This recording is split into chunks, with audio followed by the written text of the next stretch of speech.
Hello students आज के video lecture में हम जर्नल एंट्रीज करेंगे जो कि profit and loss appropriation account और पार्टनर्स कैपिटल और करंट अकाउंट से रिलेटेड होंगी।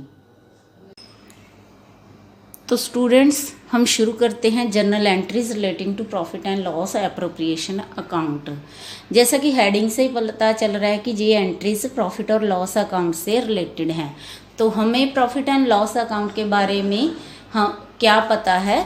हमने पिछले अपने वीडियो लेक्चर्स में ये जाना है कि ये अकाउंट नेट प्रॉफिट और नेट लॉस की डिस्ट्रीब्यूशन को शो करता है कि उसको पार्टनर्स में हमने कैसे डिस्ट्रीब्यूट किया।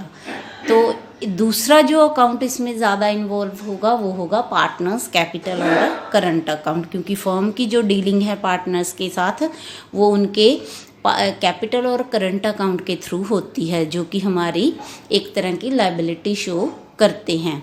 तो जब भी पार्टनर्स को फर्म से कुछ रिसीव होता है तो उससे कैपिटल और करंट अकाउंट इंक्रीज हो जाता है, तो वो उसको हम क्रेडिट करते हैं।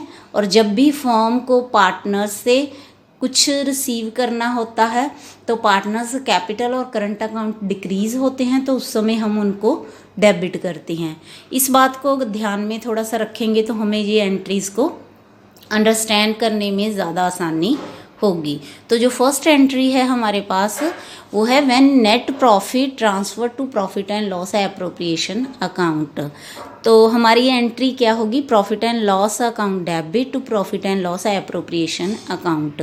इस एंट्री को ऐसे भी हम समझ सकते हैं क्योंकि प्रॉफिट एप्रोप्रिएशन अकाउंट की क्रेडिट साइड पोस्ट होता है, तो उस केस में जब प्रॉफिट ट्रांसफ़र होगा तो profit and loss appropriation account को क्रेडिट करेंगे, और क्योंकि net profit and loss account से ट्रांसफ़र किया है तो उसको डेबिट कर देंगे। तो जब नेट लॉस को ट्रांसफ़र करने की बात होगी तो यही एंट्री हमारी रिवर्स हो जाएगी, क्योंकि profit and loss appropriation account में लॉस को हम डेबिट साइड ट्रांसफ़र करते हैं, तो इसीलिए profit and loss account appropriation account debit होगा, तो क्रेडिट होगा to profit and loss account. इसका मतलब ये है कि हमने वो loss profit and loss account से ट्रांसफ़र किया है। तो ये थी हमारी प्रॉफिट को ट्रांसफ़र करने की एंट्री, और दूसरी लॉस को ट्रांसफ़र करने की एंट्री। कहाँ से ट्रांसफ़र किया? प्रॉफिट एंड लॉस अकाउंट से profit and loss appropriation account में।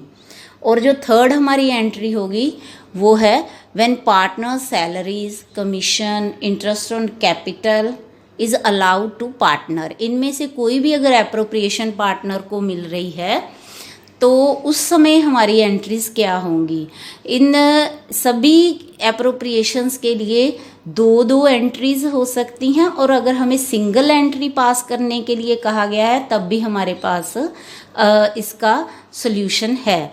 तो पहले हम जो फर्स्ट टू एंट्रीज़ पास होंगी उसके बारे में डिस्कस करते हैं। When these appropriations are allowed to partner, उस समय कौन सी एंट्री होगी?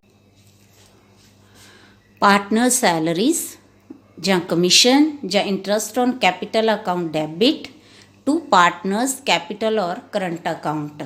तो इस अकाउंट एंट्री में हमने एप्रोप्रिएशन वाले अकाउंट को डेबिट किया है और क्रेडिट किया है पार्टनर्स कैपिटल और करंट अकाउंट को, क्योंकि इन एप्रोप्रिएशन से पार्टनर का कैपिटल अकाउंट इंक्रीज होता है।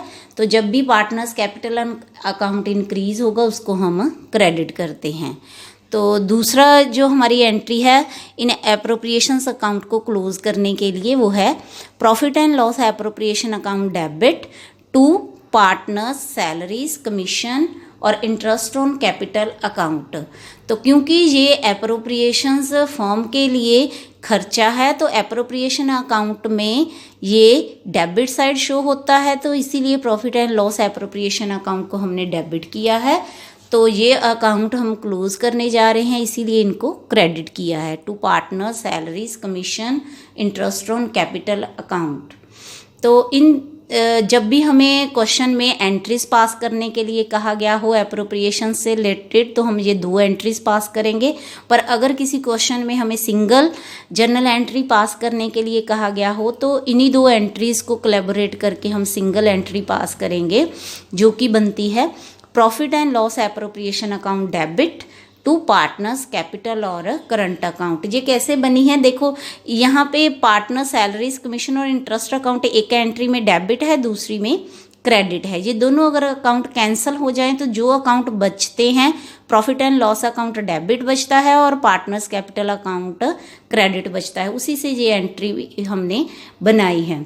तो इसका मतलब है कि अगर सिंगल एंट्री हमें बनानी पड़े तो हम ऐसे दो एंट्रीज को कंबाइन करके बना सकते हैं। तो इसका जो लॉजिक है इस एंट्री के पीछे वो ये है, क्योंकि एप्रोप्रिएशंस फर्म के लिए खर्चे होते हैं तो इसीलिए profit and loss appropriation account debit हुआ है।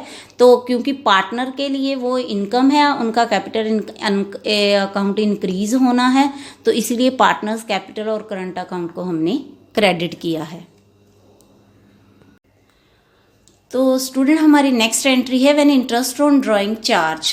इंटरेस्ट ऑन ड्राइंग फर्म के लिए इनकम है पर पार्टनर्स के लिए खर्चा है जो कि फर्म उनसे चार्ज करती है।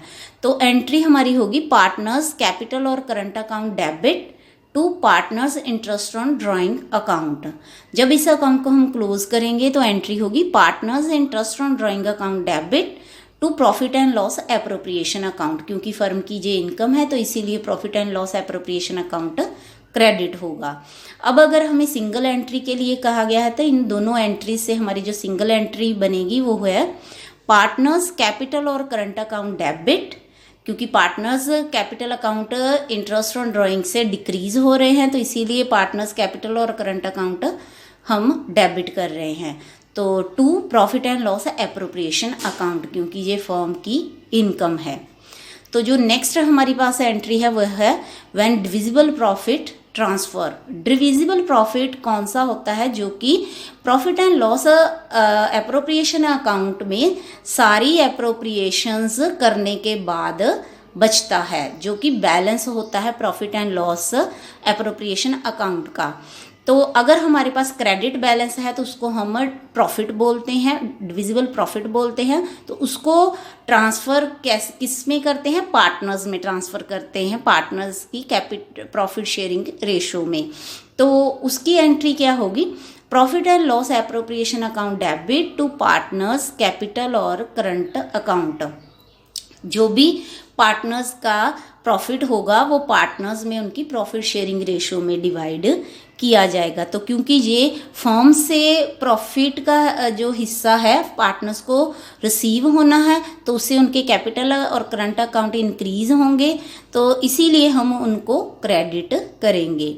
तो दूसरी तरफ अगर हमारे पास डेबिट बैलेंस हो profit and loss appropriation account में तो वो हमारा डिविजिबल लॉस होगा।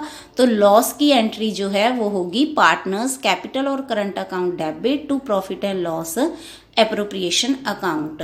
तो स्टूडेंट्स मैंने पार्टनर्स के कैपिटल और करंट अकाउंट के बारे में पहले भी थोड़ा सा आपको बताया है कि ये डिपेंड करता है कि फर्म अपना कैपिटल मेंटेनेंस का कौन सा मेथड फॉलो कर रही है।